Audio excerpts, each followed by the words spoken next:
Welcome back, everybody, to Strange Planet Podcast. And for this week, today's topic is going to be America's involvement with foreign affairs. Now, this is a topic that, is very controversial, and America is always kind of policing the world, more or less. And I'm not saying that's necessarily a bad thing, but at the same time, I almost feel like there are times where maybe we shouldn't. So what do you guys think before I say any more? I mean, as a country that wants to try to promote, world peace, even though that's a very vague concept, it's almost incumbent upon us to help certain people out, I guess, when chips are down, because you don't want countries like Russia or, God forbid, Germany to come back and start doing some crazy stuff. Right. And I understand that, we also have plenty of allies. And if some, shit hits the fan, obviously we're going to be there for them like you would assume they would for us in a time of crisis or whatnot. You know what I mean? So I'm not saying we should abandon our allies or anything like that. But as history has shown us, especially in the past, there probably has been a few times where maybe it might have been smarter not to. You know what I mean? Like if you're giving weapons or if you're giving finances is one thing, but if you're going to start giving soldiers, which would be blood, that's another thing. You know what I mean? So I don't know about all of that really, but what are your thoughts? Well, a lot of recent criticism has come from the fact that the U.S. has given a lot of money and arms and a lot of military know-how, some would say including nuclear weapons, to Israel. And, just this past week, we had an incident in which foreign aid workers, including a United States citizen, were killed by an Israeli airstrike. Oh, man. And, that might be even partially funded by the United States. They're, using probably U.S. Air Force technology in terms of the planes and the bombs that they use, if not the munitions themselves. And so it's definitely a tough question because you do have the U.S., which is in a position that no other country is in right now. True. That is that we have the capacity to finance military and diplomatic affairs to the extent that no other nation has ever been able to.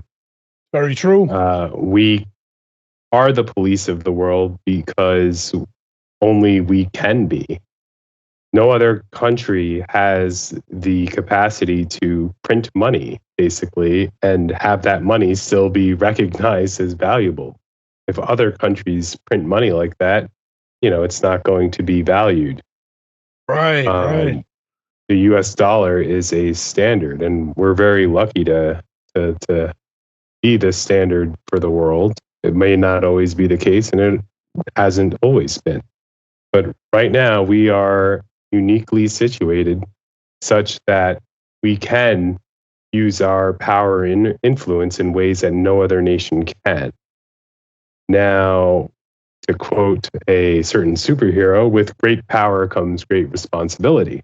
And so there is definitely a question of, how we deploy that power around the world. And that question has not always been answered in the best way. And sometimes the things are complicated in ways that are not foreseen or, can become complex over time as we get involved in different things and, nations and regions react to our presence there or our lack of presence there.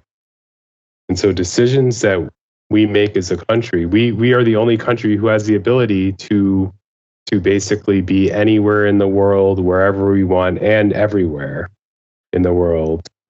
Yes, it's at a cost. That cost isn't free, but it's a lot cheaper and it's a lot more, it's actually achievable whereas other nations cannot do that. That is They true. can't afford it. They can't print their own money like that. That's recognized and accepted everywhere. They just can't do it. That's very true. And what you actually also said that's very true too is the fact that America is the only country that is actually capable of doing this. That's a very good point, because you figure if we didn't, then who's gonna? Nobody. Right. Well, then it becomes, I think, a more, I don't want to say dangerous world. It's possible that it could become more dangerous, but it's a riskier world from our perspective, I think, because we have less control over outcomes. Yes, involving ourselves in the world puts a target on our back for nations that don't like democracy and nations that are hostile to our values.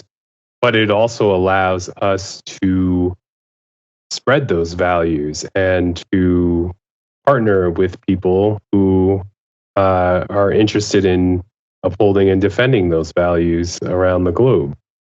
And that's why, when it comes to Ukraine, Ukraine is one of those nations that's not in NATO, but is deeply affected by the actions of NATO or the inactions of NATO. And we have the capability, the capacity to help them resist Russia, which will stop at nothing to make Ukraine part of a new Soviet Union. Right, right. And that involved subjugating the people there and eliminating their freedoms. Now, yeah, it's not free. It comes at a cost in terms of U.S. taxpayer dollars. But at the same time, we have Putin is not a stable leader. Not at all. He is a tyrant. He kills his own people. He murders his political opponents. All you got to do is he's talk an bad enemy. about him. He's an enemy of democracy, basically. And so, to allow him to just take over whatever countries that he wants is highly dangerous and reminiscent of another infamous leader that kicked off World War II. And so, Charlie Chaplin. Oh, you mean the other guy with the small mustache? Yeah, that was. But yeah, so think back in terms of World War I. The U.S. was very isolationist. We didn't get involved in wars. We just stayed to ourselves.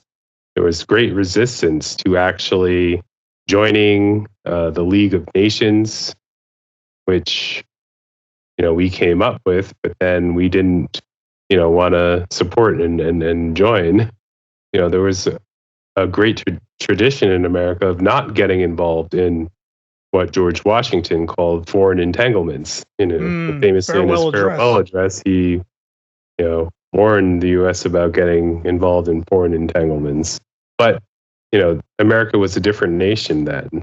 We weren't nearly as prosperous or as influential. And so I think to turn away from the world at this point where we have this capability, we have this great capacity to affect positive change in the world, I think to turn away from that opportunity is a mistake. Of course, there are things that can go wrong and that do go wrong. No one's perfect, and so no nation is perfect. But truth. I think that we make a mistake if we shy away from the challenge and allow basically a situation where, it's a free-for-all for power in the world, and there are going to be regional hegemons that take control and exert influence, and some of that influence is going to be extremely negative and harmful to people in that region, and that might spread. And we don't want those type of ideologies to gain traction because they are diametrically opposed to democracy and freedom. And so if that becomes the norm elsewhere, and it's an easy thing to give into, look at what's happening here in terms of Trumpism and people looking for a strongman or a dictator or someone to, that just doesn't care about the rule of law. Right. That can happen here as we've seen. And so it's not far-fetched to imagine that in other parts of the world where the tradition of democracy and freedom might not be as long-standing and as strong, and they don't have the institutions in place that we have to protect us from those Trumpist instincts, we're going to, I think we make a mistake by allowing those things to fester in the world. And I agree. And so by involving ourselves in, fostering democracy and freedom and values that, such as the rule of law, I think we make the world a safer place. It's not always a peaceful place, but I think overall it's a safer place because, like, if you go back before America, was the superpower in the world was a much more dangerous place. You had 2 world wars, and before that you had wars all over Europe going on, for hundreds of years, and crusades and whatnot. There are all these wars. It's like endless. Humanity is like the history of humanity is a history of warfare. Yeah. And so, even though we see these images on TV of war, and they're terrible, we also have to keep in mind that this is a relatively peaceful time, a peaceful period relative to what we experience as humanity for thousands of years. Yeah, no, it's very true.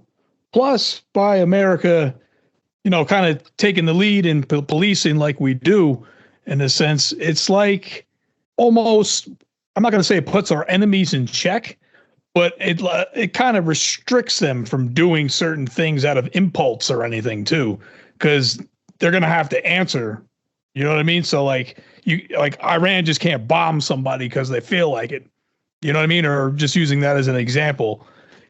You know what I'm saying? Right. So if they do it, they usually do it clandestinely or through proxies. Right. I mean, sadly, there is a way around it, I suppose, there. but realistically, they use terrorist groups. Right. They got that. They do that instead. That's very true.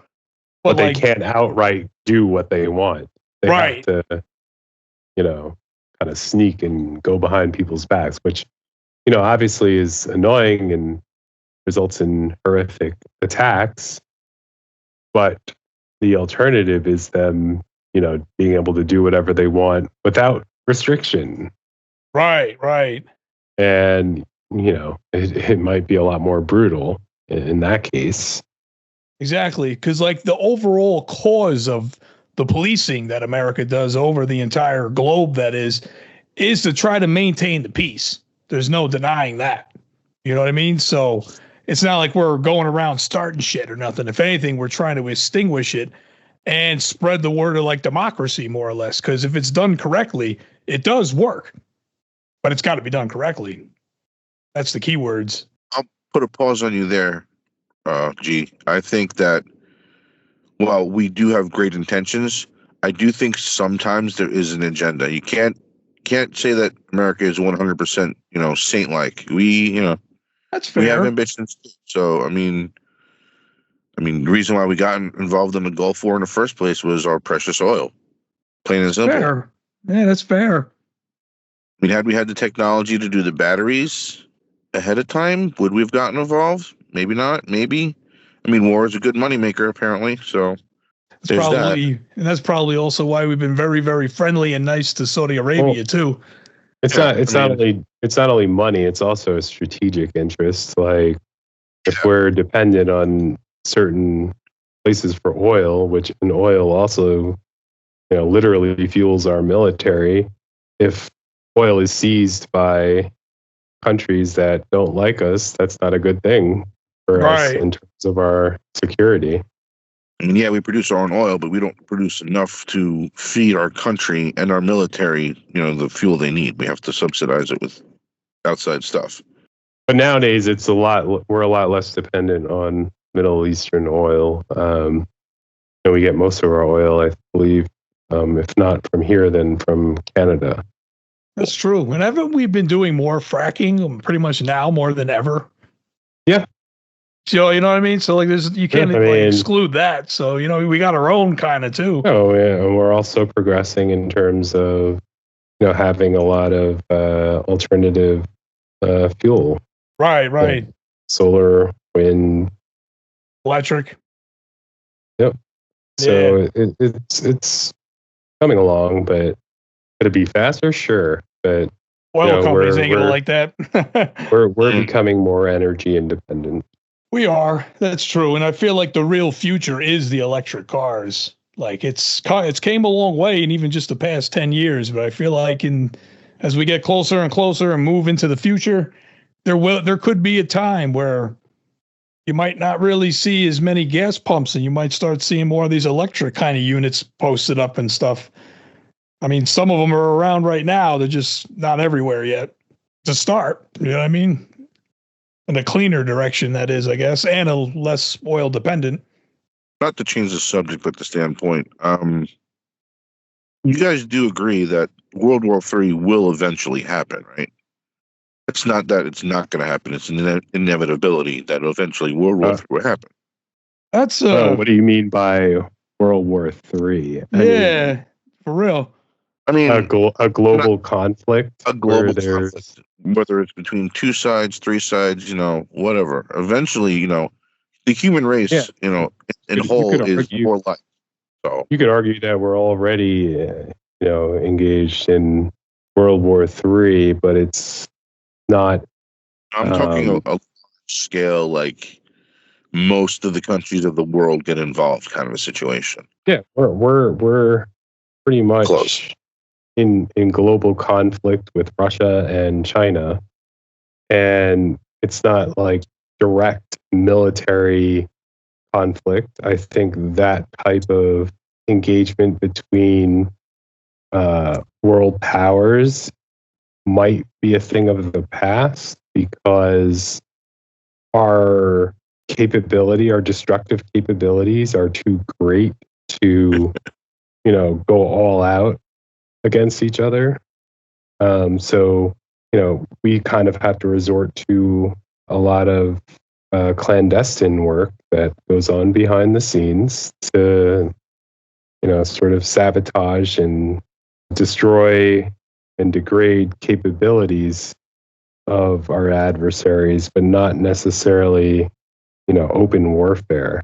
I think like open warfare, if it does happen between powers, like directly, it's not just World War III. It's the end of the world as we know it. It could very well. I was going to say that, but you beat me to it. It really could, because there's multiple reasons why, too. And I would say starting is if, God forbid, a nuke were to go off or something, we don't really know how this planet's going to handle another bomb like that going off. So, you know what I mean? Like, you're not going to see Russia send ground troops into the U.S. Like, that's just not going to happen. No. It's if they're going to do a direct conflict with us like that, then it's going to be probably in the form of AI or cyber. Some type of cyber attack. It's going to be, or they could Putin could just decide, fuck it, let's just launch the nukes. It's not going to be, there's not going to be a Pearl Harbor per se. Right. That will escalate very quickly, and there's really no point in doing it for world powers to engage in conflict at that level, because obviously that would escalate very quickly into, using, the full capabilities of our militaries. I mean, on the other side, I don't doubt that it's possible, I guess, that there could be a World War III, but I don't expect it more or less either. You know what I mean? I actually think that, if anything, it so seems that that's what we've been trying to avoid for quite some time. And luckily, it seems like it's been kind of more or less that way, almost across the board, not entirely. Well, look, World War One was called the war to end all wars, and that didn't happen. Yeah, and that didn't. Yeah, I mean, obviously, it's impossible to predict the future. It's impossible to predict what other actors are going to do in the future. Like, we're one country, and it's already hard enough to predict who, our president's going to be. That's true. So, we don't know what's going to happen because humans are unpredictable and nations are unpredictable. And that's why we need intelligent leaders, because we have a bunch of circus clowns running the show here. You know what I mean? Especially if they're short-tempered and ill-informed and just stupid, then, you know what I mean? That could open the door for something like crazy like that to happen. But if you got someone level-headed and smart with experience, military knowledge, you know what I mean, and knows his shit, he knows how to, weave around this and maybe avoid a catastrophe rather than just jump right in the pool of chaos. You know what I mean? All it takes is one. That's the sad part. Of all the things we do for each other as a society, as a global community, all it takes is one, to be in the right position at the wrong time. As a closing statement here, I will say that I guess we all would agree that America probably should continue its, kind of policing of the world and just kind of continue what it's doing for more or less the safety of everybody, in a sense. Yeah, I mean, I don't really like the term policing. Me neither. But making sure should we be involved and influential in the world? Should we continue doing that? Yes. Should we turn our backs to the world and become more insular like the United States used to be? No. I agree. I don't think so overall, because the intent and the purpose is for the greater good overall. You know what I mean? I just think the world is a more dangerous place when the United States is not involved. I would agree with that. I would have to say, if the United States wasn't a microcosm of the entire world, maybe we wouldn't be as, policing the rest of the world as we are, because we're essentially a melting pot of everybody. We're the result of the world. If we were just like our own country, like, Americans, or maybe like, I don't know, say everybody in America was black with red hair, you know what I'm saying? Something stupid like that, where it was just, we were different people.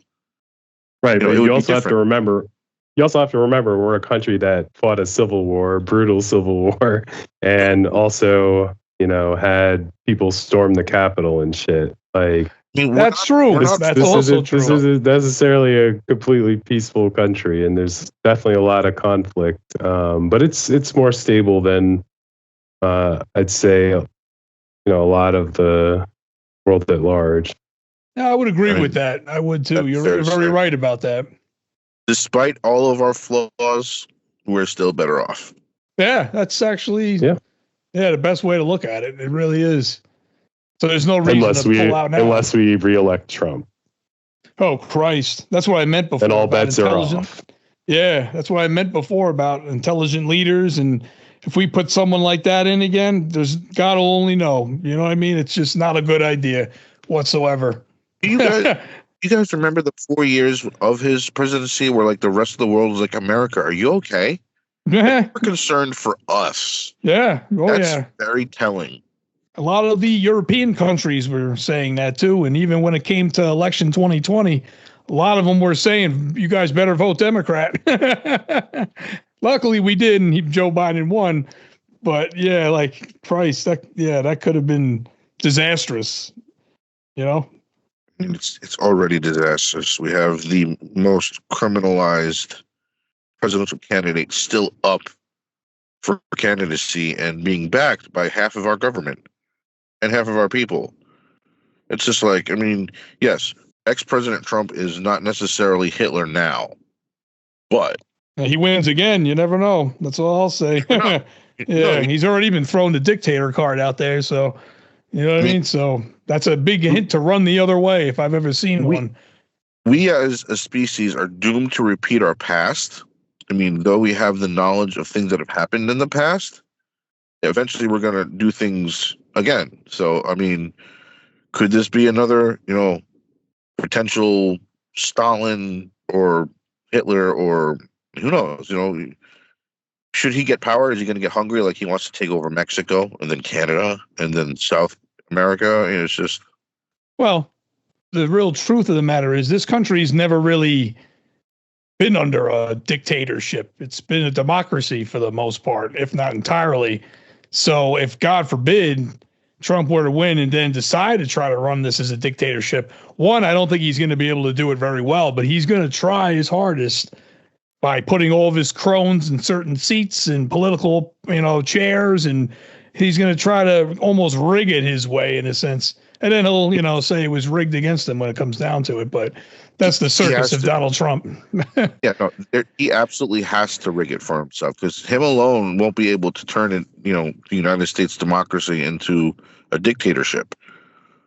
He has to have cronies in the right spots that allow him to, approve the wrong laws to make him, president de facto, and, just like, I'm president for the next 10 years. Oh, I'm going to extend that for the next 15 years. Oh, when I die, my presidency goes to my sons. Yeah, that's another worry, because that's another thing. He's one of the only presidents, or the only president that actually ever did. And that was put basically all of his whole family into positions of power that they know nothing about, It's scary. It really is. And that's all we got for this week, everyone. Don't forget to like, share, and subscribe, and hit the bell icon for notifications. Strange Planet will have new episodes on YouTube every Friday. Thanks for listening, and we will see you next week.